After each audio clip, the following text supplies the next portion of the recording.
पिछले क्लास में हम बात किए थे पुष्प के बारे में। तो पुष्प के अंदर हमें दो संरचना देखने को मिलता है। पहला संरचना को हम नाम दिए थे सहायक अंग, जिसके अंतर्गत आता है सेपल और पेटल। वहीं दूसरा जो अंग था वो उसे हम नाम दिए थे जनन अंग, जिसके अंतर्गत आता था पुंकेसर और स्त्री केसर। चलिए ये देखिए, ये हमारा आज रावण का मॉडल है हमारे साथ। तो आज हम इस पे कुछ संरचना को वापस से रिकॉल करेंगे। तो पुष्प के अंदर सहायक अंग के अंतर्गत दो संरचना देखने को मिला था, जिसमें हम पहला संरचना को नाम दिए थे सेपल। क्या नाम दिए थे? सेपल, जो कि हरे रंग का होता है और इसका कार्य क्या था? पुष्प को सुरक्षा प्रदान करना। कब? जब वो क्या था? कली था। शाबाश। चलिए दूसरे सहायक अंग के अंतर्गत आया था पेटल। पेटल कैसे रंग का था आप देखकर बता सकते हैं। देखिए ये क्या सबसे रंगीन हिस्सा है? हाँ, ये सबसे रंगीन हिस्सा है। और पेटल का कार्य क्या था? कीट मकोड़ों को अपनी ओर आकर्षित करना। तो ये दूसरा सहायक अंग हो गया, जिसे हम नाम दिए थे पेटल। चलिए अब हम बात करते हैं पुष्प के अंदर जो दूसरा अंग था उसे नाम दिए थे जनन अंग, है ना। तो जनन अंग के अंतर्गत हमें दो अंग देखने को मिलता है। एक होता है नर जनन अंग और दूसरा होता है मादा जनन अंग। नर जनन अंग के अंदर पुष्प के नर जनन अंग का प्रतिनिधित्व कौन करता है? पुंकेसर। ये देखिए, ये जो हमारे हाथ में अभी जो संरचना आपको दिख रहा है यही है पुंकेसर, जिसे इंग्लिश में हम क्या नाम देते हैं? एस्टैमेन। पापा से बोले क्या नाम देते हैं?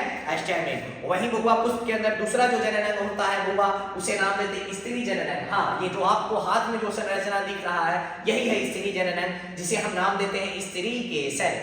कौन सा केसर? स्त्री केसर। तो ये आपका था फ्लावर्स, है ना, जिसके बाद हम पिछले क्लास में आपके साथ कर चुके थे। आज हम लोग पढ़ने वाले हैं नर जनन अंग के बारे में। पापा से बोले किसके बारे में? नर जनन अंग के बारे में। देखिए पुष्प के अंदर नर जनन अंग का प्रतिनिधित्व कौन करता है? पुंकेसर करता है, जिसे हम इंग्लिश में क्या नाम देते हैं? एस्टैमेन। ये देखिए जो मेरे हाथ में जो संरचना अभी आपको दिख रहा है बालक, ये क्या है? पुष्प के अंदर नर जनन अंग, अर्थात इसे क्या नाम देंगे?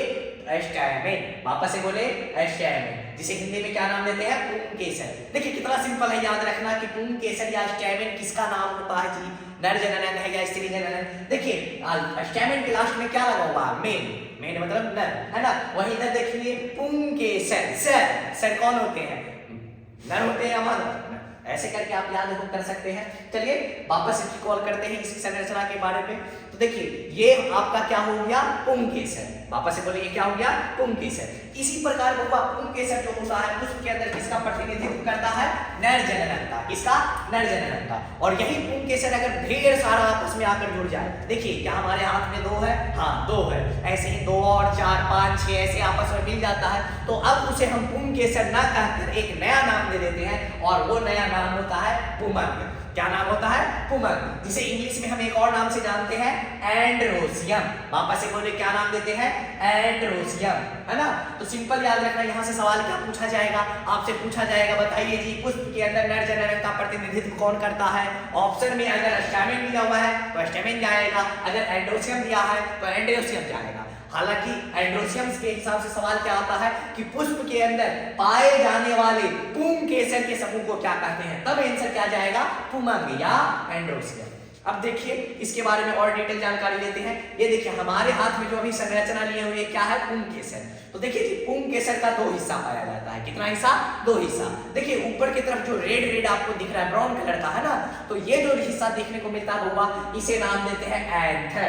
क्या नाम देते हैं? एंथर। और वही जो डंडा जैसा ये देखिए पतला धागा नुमा संरचना जो आपको दिखाई दे रहा बालक, इसे हम नाम देते हैं फिलामेंट। क्या नाम देते हैं? फिलामेंट। तो याद रखिए पुंकेसर 2 चीज का मिलकर बनता है। एक तो बुआ ऊपर वाला को नाम दिए एंथर, और फिर ये डंडा जैसा संरचना, है ना, धागे जैसा संरचना, जिसे नाम दिए फिलामेंट। चलिए अब एंथर फिलामेंट के बारे में जानते हैं। एंथर को हम नाम देते हैं बुआ, हिंदी में बोलते हैं, किस नाम से बुलाते हैं? परागकोश। ये जो आपको ब्राउन संरचना दिख रहा है बुआ, यही है परागकोश। और परागकोश याद रखिएगा, परागकोश नर जनन अंग का कौन सा हिस्सा है? फर्टाइल हिस्सा। नर जनन अंग मतलब पुंकेसर। तो पुंकेसर के फर्टाइल हिस्से को हम क्या नाम देते हैं? परागकोश। वही बुआ ये देखिए दूसरा कौन है? फिलामेंट, है ना। तो फिलामेंट को हम हिंदी में नाम देते हैं तंतु। तो तंतु जो होता है बालक, ये होता है नॉन फर्टाइल हिस्सा। कैसा हिस्सा? Non fertile. यहाँ पे लिखा हुआ है, ये देखिए हमारा जो पुंकेसर के कितने भाग होते हैं? 2 भाग होते हैं। एक को हम नाम दिए एंथर, वहीं दूसरे को नाम दिए फिलामेंट। एंथर को हिंदी में हम क्या नाम देते हैं? परागकोश। वही फिलामेंट को तंतु। और ये जो परागकोश होता है वो ये कौन सा हिस्सा होता है? फर्टाइल भाग। अरे कौन सा भाग? फर्टाइल भाग। वहीं पे तंतु क्या होता है? तंतु होता है नॉन फर्टाइल भाग। अब यहाँ पे सवाल आता है कि सर आप एंथर या परागकोश को फर्टाइल हिस्सा क्यों कर रहे हैं और तंतु के को नॉन फर्टाइल हिस्सा क्यों कर रहे हैं, ऐसा भेदभाव क्यों? तो बालक याद रखिएगा, ये जो परागकोश होता है, परागकोश के अंदर बनता है परागकण और परागकण के अंदर बनता है जड़ युग्मक। इस वजह से इसे हम क्या नाम देते हैं, कौन सा हिस्सा नाम देते हैं, फर्टाइल हिस्सा। वही हुआ अगर तंतु की बात करें तो तंतु के अंदर कोई भी परागकण, कोई भी नर युग्मक का निर्माण नहीं होता, इस कारण इसे कौन सा हिस्सा बोलते हैं, नॉन फर्टाइल हिस्सा। तो आप अब समझ गए होंगे कि ये देखिए, ये जो हाथ में संरचना है, बताइए इसका फर्टाइल हिस्सा कौन हो गया, परागकोश, और इसका नॉन फर्टाइल हिस्सा कौन हो गया, तंतु। चलिए अब हम बात करने वाले हैं पुंकेसर के बारे में। आपको पता है पुंकेसर दो चीज का बना हुआ, पुंकेसर के दो भाग होते हैं। पहले भाग को हम नाम देते हैं परागकोश और दूसरे भाग को नाम देते हैं तंतु। परागकोश कैसा होता है, वो ये फर्टाइल हिस्सा होता है, और तंतु कैसा होता है, नॉन फर्टाइल हिस्सा होता है। अब इसी में हम इसको आगे लेकर चलते हैं, आगे समझने की कोशिश करते हैं। चलिए, तो ये देखिए, ये डायग्राम बनाए हुए हैं। बताइए इसका ऊपर वाला हिस्सा क्या है, ये हो गया परागकोश, यही परागकण का निर्माण होगा। वही इस हिस्सा को क्या नाम दिए, तंतु, है ना। यहीं पे क्या है, ये क्या करेगा, पुंकेसर को बाहर, उसके बाहर की तरफ किए हुए रहेगा। चलिए अब बात करते हैं, ये जो हमारा परागकोश होता है, इसके बारे में कुछ जानकारी एकत्रित करते हैं। जो हमारा परागकोश होता है वो ये टेट्रागोनल संरचना होता है। सर ये नया शब्द है, हाँ देखिए अभी हम समझाते हैं ये क्या होता है। ये देखिए, ये हमारा हाथ में जो दिख रहा है ये परागकोश है। क्या देखिए, ये चारों दिशाओं में विकसित हुआ है, ये चारों दिशाओं में फैला हुआ है, हाँ ये चारों दिशाओं में फैला हुआ है। इस वजह से इसे हम नाम देते हैं कैसा संरचना, टेट्रागोनल संरचना। अब हम क्या किए, परागकोश को काटे। किसको काटे, परागकोश को। तो परागकोश को जब हम काटे तो हम उसको ये पाया कि देखिए परागकोश के अंदर देखिए दो पाली से बना होता है। दो पाली अर्थात परागकोश को जब आप काटिएगा तो आपको दिखेगा उसका दो भाग में बटा हुआ होता है। एक भाग ये हो गया और दूसरा भाग ये हो गया।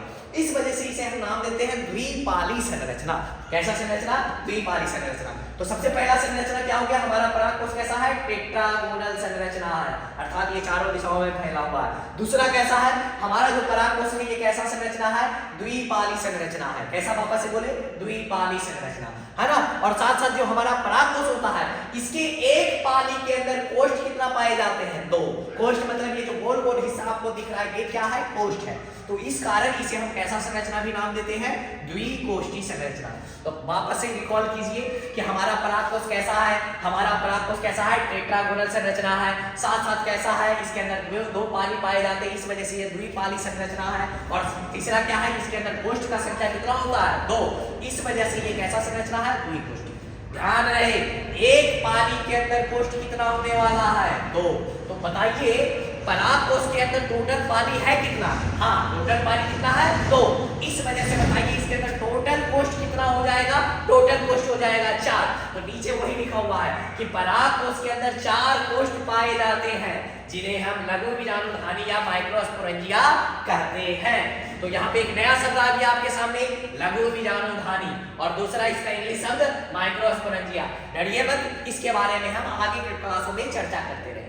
तो सिंपल यहाँ तक आपको परागकोश समझ में आ गया। तो हमारा परागकोश कैसा है, टेट्रागोनल, कैसा है, द्विकोष्ठी, कैसा है, द्विपाली। अब हम बात करेंगे तंतु का। तो तंतु कैसा होता है, फर्टाइल या नॉन फर्टाइल, नॉन फर्टाइल, साफ बात। तो तंतु कैसा होता है, पतला होता है, धागेनुमा होता है। और तंतु का जो पास वाला सिरा होता है बालक, ये किससे जुड़ा होता है, पुष्पासन से।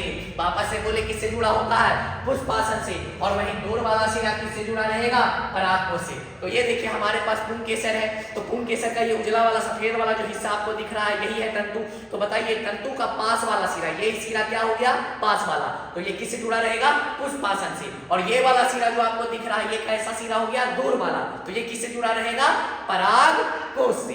तो चलिए आने वाले क्लास में हम चर्चा करेंगे किसके बारे में, किसके बारे में, लघु बीजाणुधानी के बारे में। चलिए बच्चों अब हम जानेंगे किसके बारे में, लघु बीजाणुधानी के बारे में। आपको पता है पिछले वाले हम क्या किए थे, परागकोश को काटे थे। परागकोश को काटने पर हमें पता चला था कि ये टेट्रागोनल संरचना है। और फिर क्या पता चला था कि ये कैसा है, द्विपाली संरचना है। और फिर पता चला एक पाली के अंदर कोष्ठ कितना है, दो, इस वजह से कैसा संरचना है, द्विकोष्ठी संरचना। तो जब ये देखें कि एक पाली में कोष्ठ कितना हुआ, दो, तो बताइए परागकोश के अंदर पाली कितना होता है, दो, तो टोटल कोष्ठ संख्या कितना हो जाएगा, 4। और यही कोष्ठ आगे चलकर किसका प्रतिनिधित्व करता है, लघु बीजाणुधानी का, जिसे हम नाम देते हैं इंग्लिश में क्या, माइक्रोस्पोरेंजिया। क्या नाम देते, वापस से बोले, माइक्रोस्पोरेंजिया। तो एक बहुआ पराग कोश के अंदर बताइए माइक्रोस्पोरेंजिया लघु बीजाणुधानी का संख्या कितना होगा? 4 होता है। अरे कितना होता है? 4 होता है। और इसका कार्य क्या होता है लघु बीजाणुधानी का? तो लघु बीजाणुधानी के अंदर ही किसका निर्माण होता है? हमारा परागकण का निर्माण होता है। अब बात करते हैं लघु बीजाणुधानी का संरचना होता कैसा है सर? तो जब हम पराग कोश को काटे, जो आपको संरचना दिखा था वही तो किसका संरचना है? किसका संरचना है? लघु बीजाणुधानी का। यहाँ पे फोकस कीजिए, यहाँ पर हम पराग कोश को काट कर एक अच्छा सा सुंदर सा चित्र बनाए हुए, सुंदर सा चित्र बना हुआ है किसका? लघु बीजाणुधानी का, जिसे हम इंग्लिश में क्या नाम देते? माइक्रोस्पोरेंजिया। जब इसे हम काट कर अध्ययन किया तो हमें पता चला कि ये जो लघु बीजाणुधानी है ये चारों तरफ से कितने परत से घिरा हुआ है? 4 परत से। वापस से बोले, चारों तरफ से कितने परत से घिरा हुआ है? 4 परत से, जिसमें सबसे बाहर की तरफ, ये देखिए सबसे बाहर की तरफ जो परत है वो इसे हम नाम देते एपिडर्मिस। वापस से बोले क्या नाम देते बाहर की तरफ? एपिडर्मिस। उसके बाद उसके थोड़े अंदर जाया गया तो देखा पाया गया कि एक और परत पाया जाता है जिसे हम नाम देते एंडोथीसियम। वापस से बोले क्या नाम देते?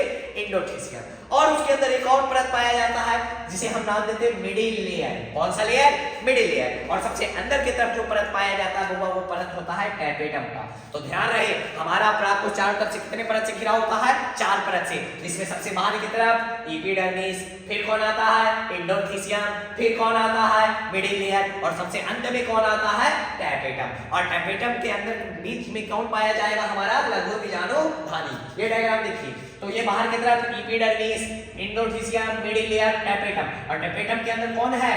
ये हमारा कौन है? कोष्ठ। अरे कौन है? कोष्ठ, जिसको कि हम नाम दे दिए, एक स्टैंडर्ड नाम पड़ गया था क्या? लघु बीजाणुधानी। और ये जो कोष्ठ होता है बालक, इसके अंदर एक विशेष प्रकार का उत्तक पाया जाता है जिसे हम नाम देते बीजाणुजनक उत्तक।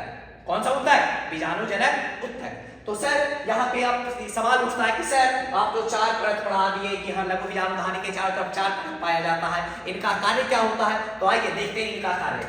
अब बताते हैं जो एपिडर्मिस होता है, एंडोथीसियम होता है और मिडिल लेयर होता है, इनका कार्य होता है सुरक्षा प्रदान करना। किसको सुरक्षा? सर हमारे पराग कोश को। किसको सुरक्षा देना? सर हमारे लघु बीजाणुधानी को। हाँ, तो इसको सुरक्षा प्रदान करने का बाहरी 3 परत का कार्य होता है, और जो सबसे अंदर वाला परत होता है वो जिसे हम नाम देते हैं टैपेटम। क्या नाम देते? टैपेटम। हाँ, तो टैपेटम का काम क्या होता है कि विकासशील परागकण को क्या प्रदान करता है? पोषण प्रदान करता है। यहाँ से सवाल आएगा कि बताइए जी विकासशील परागकण को पोषण प्रदान करने का कार्य कौन करता है? तो सबसे अंदर वाला परत कौन करता है? टैपेटम करता है। और टैपेटम के बारे में कुछ जानकारी और आपको याद होना चाहिए कि देखिए ध्यान से देखिए इस संरचना को। क्या टैपेटम के अंदर केंद्रक का संख्या 1 है या 1 से अधिक? हाँ, 1 से अधिक है। क्यों? क्योंकि बहुआ टैपेटम जो कोशिका होता है इसके अंदर होता है अंतःसूत्री विभाजन, जिसे हम इंग्लिश में नाम देते हैं एंडोमाइटोसिस। इस कारण इसके अंदर केंद्रक का संख्या 1 ना होकर 1 से अधिक हो जाता है। इस कारण ये कैसा संरचना है? बहुगुणित संरचना। तो हमेशा सवाल पूछा जाता है कि बताइए जी निम्नलिखित में से कौन सा जो संरचना है जो बहुगुणित है? तो कौन है? टैपेटम है ना। और टैपेटम का कार्य आपको भली भांति पहले बता चुके हैं कि टैपेटम क्या करता है? विकासशील परागकण को क्या करेगा? प्रदान, पोषण प्रदान करेगा।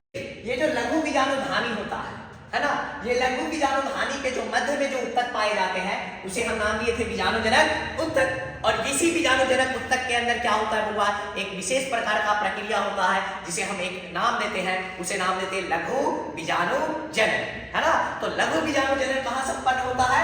लघु बीजाणुधानी के अंदर। और कौन सा कोशिका भाग लेता है इसमें? कौन सा उत्तक भाग लेता है? बीजाणुजनक उत्तक, है ना। तो आज के लिए बस इतना ही। मिलते हैं आपसे अगले एपिसोड में, और अगला जो हमारा टॉपिक होगा वो कौन होगा? वो हमारा होगा लघु बीजाणुजनन, और साथ साथ उस क्लास में हम किसके बारे में डिस्कस करेंगे? परागकण के बारे में। तो चलिए, ऑल द बेस्ट।